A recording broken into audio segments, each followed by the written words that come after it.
Good morning mga ka-auto! Maulang umaga sa inyong lahat. Ngayong araw ng Friday, sobrang lakas ng ulan. Medyo hindi pa siya tumitila. Pero hindi yan yung pag-uusapan natin. Nakasubscribe na ba kayo? Kung hindi pa, pakisubscribe naman po yung channel namin. May nakita akong unit dito sa showroom at iyon ang i-vlog natin ngayong araw. So, ito na yung 5 seconds nyo. 1, 2, 3, 4, 5! Pakisubscribe naman po yung channel namin. At sabahan nyo ako ngayong araw ng maulan dito sa showroom. So simulan natin yung video na yan. Let's go!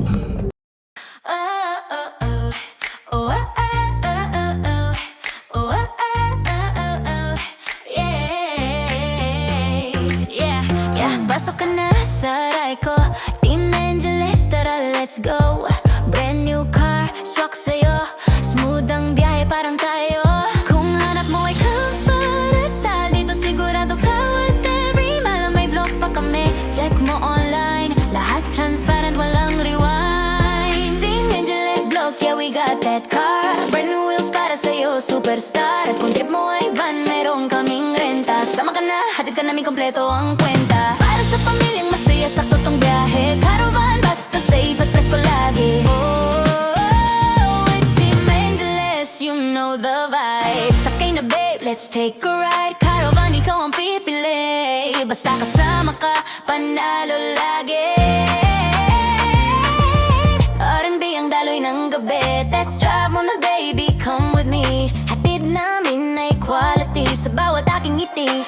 Guarantee. Kung hanap mo that style, dito sigurado ka worth every mile. May vlog pa kami, check mo online, lahat transparent, walang rewind. Team Angeles vlog, yeah we got that car. Brand new wheels para sa'yo. So mga ka-auto, may idea na kayo, di ba? Yan yung i-review natin ngayong araw. Zenix Q Hybrid Automatic. So ano pang hinihintay nyo? Let's go! So mga ka-auto, simulan natin ngayon sa gulong. Ang sukat ng gulong nito mga ka-auto is 22550 R18, 5 holes. Then yung gulong na nakalagay sa kanya is Dunlop. Yan, then meron tayong maliit na small fender dito. Maliit na, small pa, di ba? Small fender dito na color black. Let's go, puntahan natin yung ilaw.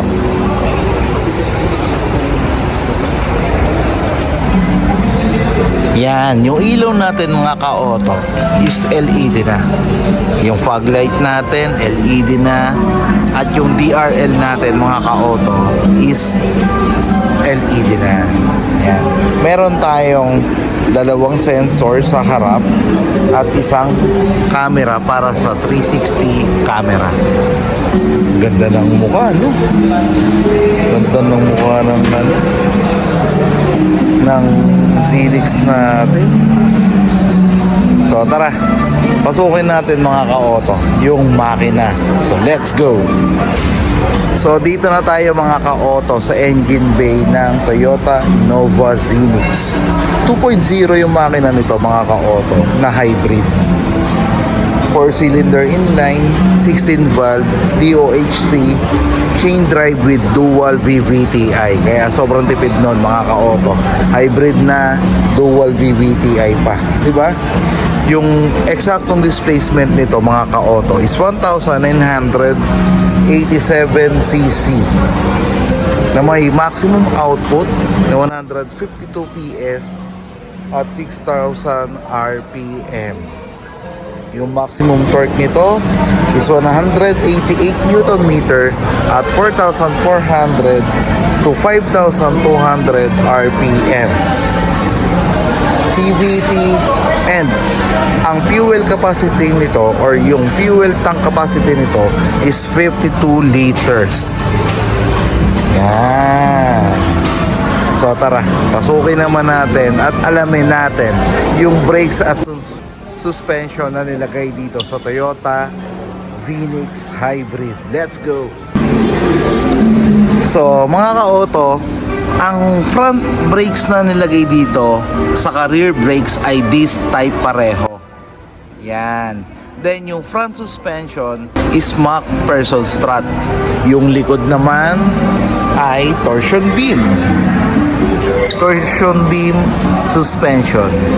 So tara, pasukin natin mga ka-auto yung Toyota Innova Zenix. Check natin kung gaano nga ba kaluwag ito. Let's go! So mga ka-auto, nandito na ako sa loob. Ito yung legroom niya. So maluwag talaga itong Innova na to eh. So convenient talaga, komportable. Yan. Then ito naman yung room height. Oh, di ba? Ayan oh, isang dangkal oh, di ba? Grabe. Isandal mo na yung ulo mo dito. Sobrang convenient na itong unit nito mga ka-auto. Then yung material na ginamit dito sa dash ay leather. Tapos ito naman ay plastic. Yan. Leather. Tapos yung airbags nito mga ka-auto ay 6. Isa sa driver, isa sa passenger, 2 sa side, at 2 sa curtain. Yan. Di ko pala nasabi, color brown itong nasa dash natin na leather, pati yung sidings natin ay leather na color brown. Yan. So puntahan natin mga ka-auto yung upuan sa likod, upuan natin kung maluwag nga ba ito. Let's go!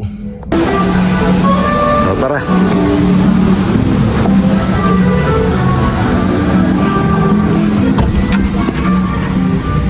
Ay, panalo dito sa loob mga ka-auto. Bakit? Kasi, mamaya, sabihin ko sa inyo.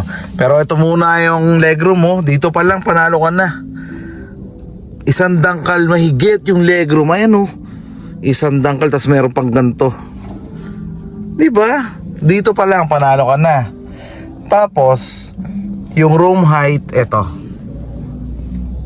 So mga ka-auto, sino bang hindi matutuwa dito sa second row?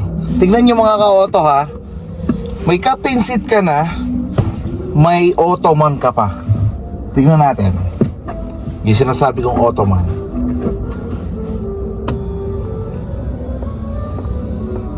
Grabe yan mga ka-auto oh. Oh yan. Diba? Oh, nakaganyan ako habang bumabiyahe, di ba?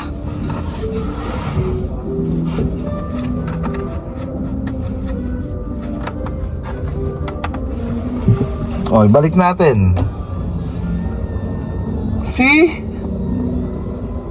Napakaangas nitong Innova Zenix mga ka-auto. At ito pa mga ka-auto. So yun, di ba? Oh, ayan yung captain seat mga ka-auto. Tapos ito mga ka-auto, may charger tayo dito.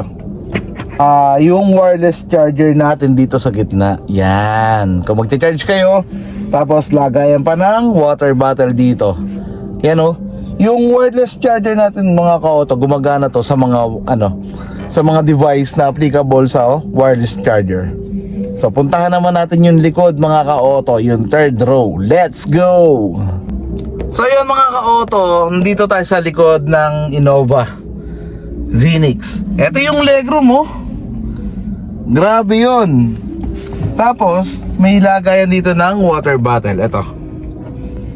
Then meron din tayong charger dito. Yan. Then aircon, air vent ito. Yan, para sa likod na pasahero. Grip assist din. Yung room height, ito mga ka-auto. Yan, di ba? Sa likod siguro mga dito, tatlo yung pwedeng magkasya kasi maluwag. Tingnan nyo, malaki na ako ha. Tapos maluwag pa dito. Yan, ito yung headrest nito. Yan, pwede. Lahat ng upuan mga ka-auto may headrest.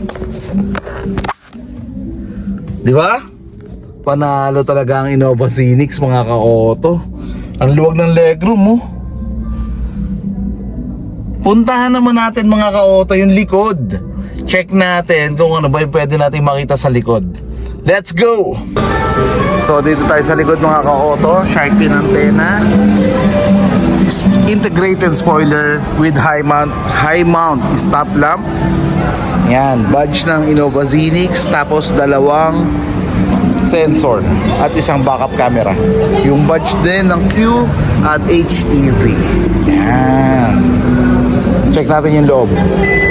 Automatic yung pinto, mga ka-auto. Yan. So pag bubuksan mo siya, pipindutin mo lang. Then, ito, baba natin. Ito yung kanina na tinaas ko. Ilaw sa likod. Yan. Tapos, meron tayong dalawang dangkal pa para sa luggage. Isa, dalawa. Then, ito, dito mo pwede itago yung mga gamit mo. Yan. Na pwedeng mga shoes, mga kung ano-ano na at may takip pa. Diba? Ito para dito to. Sa gitna. Yan, yung headrest para sa gitna yan. Pero mamaya na natin ilagay. Pakita ko lang sa inyo kung paano tinutupi ang likod. Ito, pwede mo siyang itupi, mga ka-auto. Yan. Kung may luggage kayo na ilalagay, ganyan po siya itupi. So, kung hihilahin mo naman at gagamitin mo yung third row, ito. Yan. So, ito yung spare tire.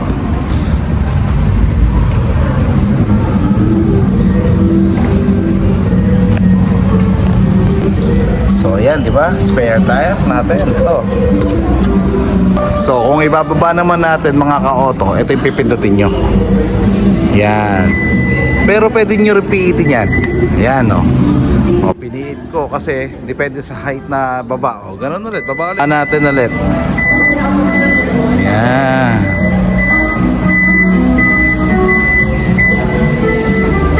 O, diba? So, puntahan naman natin, mga ka-auto, yung dimension ng isang Toyota Innova. So, paano ba natin ipapark, mga ka-auto? Ang overall length nito, mga ka-auto, is 4,755mm. Yung overall width niya is 1,850mm. At yung overall height niya is 1,790mm. Diba? So, pasukin natin yung loob, mga ka-auto, yung driver side. Ito yung 360 na camera. Yan. And ito yung foldable side mirror. Yan. Tapos ito yung buttons para sa lock and unlock. Then, yung joystick kung igagalaw mo yung side mirror mo. Ito. Yan. Then, may buttons din dito, mga ka-auto. Kung bubuksan mo yung likod, ito. Tapos, rear view camera, ito. Yan. Dito naman tayo, mga ka-auto, sa manibela. Yung adjust ng manibela nito, mga ka-auto, tilt, up, down, telescopic. Kahit isang kamay lang, mga ka-auto. Ayan, no? Isang kamay lang ang gamit ko, pero napakagaang ng manibela niya. Ulit. Up, down, telescopic. Di ba? Ilak muna natin. Tapos pakita ko sa inyo yung manibela, leather to. Then ito para sa infotainment, volume. Yan. Etong kanan para sa instrument cluster. Cruise control, may paddle shift to, mga ka-auto. Ito. Yan, yung paddle shift natin. Plus, minus. Ito, minus. Yan. So, ignition natin, mga ka-auto. Push start pa rin. Push start na. Yan. Then, sa infotainment, meron tayong 10.1-inch audio na wireless Apple CarPlay at wireless Android Auto. Yan. FM, AM, Bluetooth at voice command. So, punta tayo sa aircon. Sa aircon, mga ka-auto, sa harap, auto single climate control. Sa likod, rear cooler. Yan. Then, meron tayong, ito yung shift gear natin, park, reverse, neutral drive, with electronic parking brake with auto hold. Yan. Then meron din tayong drive mode, EV mode, saka yung traction control.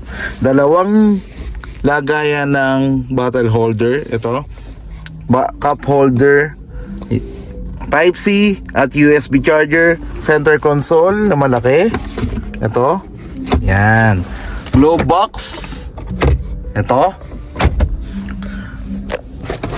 vanity sun visor with vanity mirror na may ilaw. Ganun din sa driver, may mirror din na may ilaw. Then ilaw dito sa harap, room lamp. Ito, yan.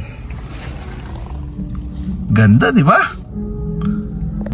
So mga ka-auto, naikutan na natin yung ilaw, yung makina, yung dimension, yung city capacity nito, 7. Tapos yung likod mga ka-auto, naikutan na natin yung buttons para sa pintuan. Nasabi ko na rin yung spare tire. Tapos ano pa ba? Ano pa ba nakalimutan ko? Ayun, yung presyo, baka makalimutan ko. Ang presyo nito is 2,600,000 kasi white pearl, pero pag black at silver 1,991,000. So ayun, safety features, 6 airbags, tapos 2 sensor sa harap, 2 sensor sa likod, panoramic rear view. Ano pa ba? Yung syempre mga importante safety features nito, yung anti-lock braking system, vehicle stability control, pre-collision assist, lane departure assist, lane track assist, yun, electronic brake with auto hold. Yan. So mga ka-auto, kung kailangan nyo ng Toyota Zenix white pearl, meron kaming available dito sa showroom. Mga ka-auto, may magandang discount kami para sa inyo. Bibigyan ko kayo ng magandang deal. Basta ako lang ang kontakin nyo dito sa Toyota Quezon Avenue. So ayun mga ka-auto, mag-iingat tayong lahat kasi nga medyo araw-araw umuulan. Sana naman wag nang bumaha kasi apektado tayong lahat. Magdasal na lang tayo pare-parehas mga ka-auto na sana ay malusaw ang lahat ng bagyong papasok dito sa ating bansa. So hanggang dito na lamang mga ka-auto. Kung kailangan nyo ng Zenix, tawagan nyo lang ako, message nyo lang ako, at panoorin nyo lang itong video na to at i-share nyo sa mga kasamahan nyo, mga kakilala nyo, kamag-anak nyo at kaibigan nyo. Ayan. So hanggang dito na lamang mga ka-auto. God bless po sa ating lahat. Mag-ingat po tayong lahat. Bye!